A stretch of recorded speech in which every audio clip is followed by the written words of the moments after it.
മോളുടെ അസുഖം എത്രയും പെട്ടെന്ന് മാറ്റിത്തരണേ ദൈവമേ. എന്താ അമ്മേ ദൈവം ഒന്നും മിണ്ടാത്തത്? മോള് വാ.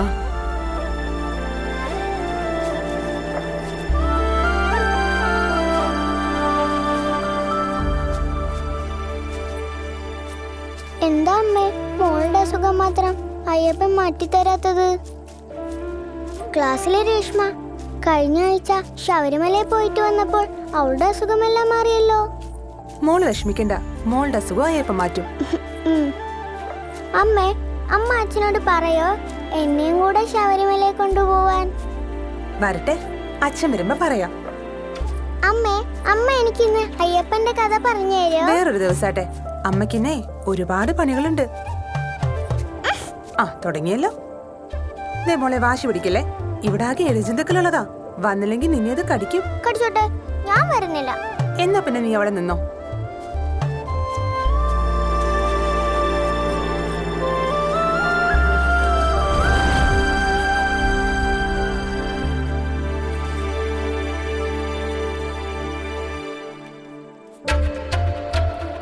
ദേവു, നീ എവിടെ എന്തെടുക്കുക?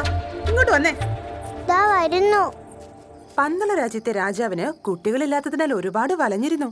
അങ്ങനെ ഇരിക്കെ രാജാവ് നായാട്ടിനായി കാട്ടിൽ പോയി. അപ്പോഴാണ് കാട്ടിനകത്തുനിന്ന് ഒരു കുട്ടിയുടെ കരച്ചിൽ കേട്ടത്. അമ്മേ, കാട്ടിനകത്ത് കുട്ടിയുടെ കരച്ചിൽ കേൾക്കുമോ? അതെ, പന്തള രാജാവിനും രാജ്ഞിക്കും കുട്ടികളില്ലാത്തതിനാൽ ദൈവങ്ങൾ കൊടുത്ത കുട്ടിയത്. ദൈവങ്ങൾ കുട്ടിയെ കൊടുക്കുമോ? ദൈവം അവർക്ക് കൊടുത്ത കുട്ടിയാണ് മണികണ്ഠൻ. ഹായ്, അച്ഛൻ വന്നേ.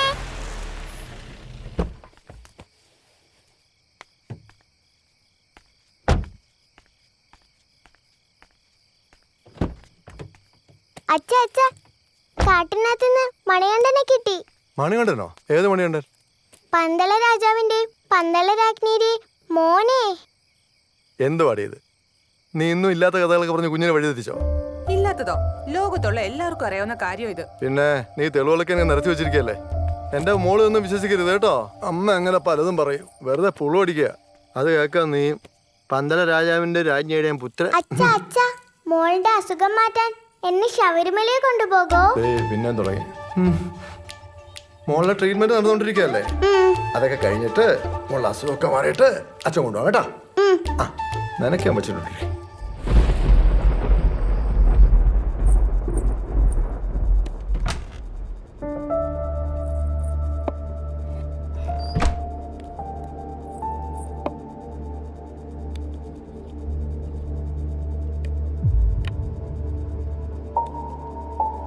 അയ്യപ്പ, ഞാൻ അയ്യപ്പനെ കാണാൻ വന്നാൽ ഇത് വെക്കാതെ എന്റെ അച്ഛനും അമ്മയും പറയുന്നത് എനിക്ക് കേൾക്കാനൊക്കോ?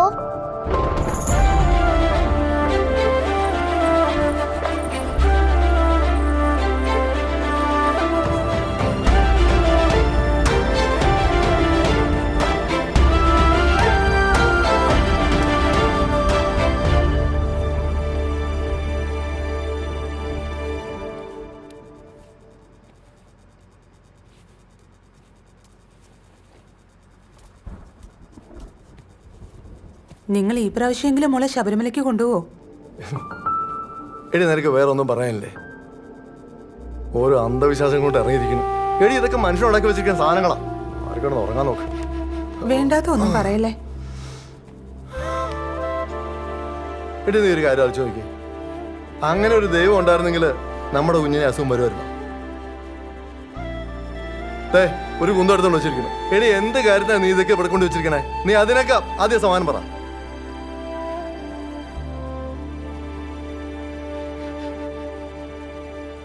മനുഷ്യൻ 100 കൂട്ടം പ്രശ്നത്തിനിടയ്ക്കാണ് ജീവിക്കാൻ വേണ്ടി നെട്ടോട്ട് ഓടിക്കൊണ്ടിരിക്കുക. അതിനിടയ്ക്ക് അവളുടെ ഭക്തി, കുന്തം, കൊടചക്രം, മനസ്സമാനം എന്നുള്ള സാധനം ലൈഫിലില്ല.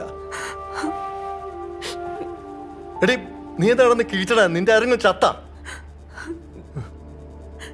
എനിക്ക് പറഞ്ഞിട്ട് കോപ്പെന്ന് ഞാൻ.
ആ ഞാൻ ഇറങ്ങി. ആ ഒരു 15 മിനിറ്റുള്ളിൽ എത്തും. ഓ എടാ ഒന്ന് ഹോൾഡ് ചെയ്യണേ.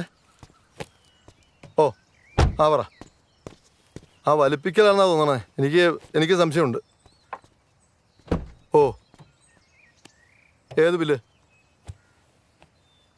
അത് പാസ്സായതല്ലായിരുന്നോ? ആ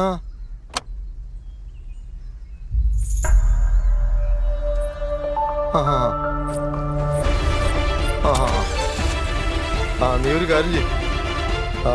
ബില്ലൊക്കെ ഒന്ന് സെറ്റ് ചെയ്തു.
ഡോക്ടർ, എൻ്റെ മോൾ ഒന്നും പറയാൻ പറ്റാത്ത സ്റ്റേജാണ്. മോൾക്ക് കുറച്ച് ക്രിട്ടിക്കലാണ്. ഇമ്മീഡിയറ്റ്ലി വെന്റിലേറ്ററിലേക്ക് മാറ്റാനായിട്ട് പറഞ്ഞിട്ടുണ്ട്. വിഷമിക്കേണ്ട, ഞങ്ങളിവിടെ ചെയ്യാൻ പറ്റുന്നതിന്റെ മാക്സിമം ഇവിടെ ചെയ്യാൻ നോക്കുന്നുണ്ട്. ഡോക്ടർ, വേറെ ഏതെങ്കിലും ഹോസ്പിറ്റലിലേക്ക് കൊണ്ടുപോയാലോ? ഈ ഒരു അവസ്ഥയിൽ മറ്റൊരു ആശുപത്രിയിലേക്ക് ഷിഫ്റ്റ് ചെയ്യുന്നത് റിസ്ക് ആണ്. പ്രാർത്ഥിക്കൂ ദൈവത്തോട്. ശരി, പെട്ടെന്ന് CT സ്കാനിന് വിടൂ.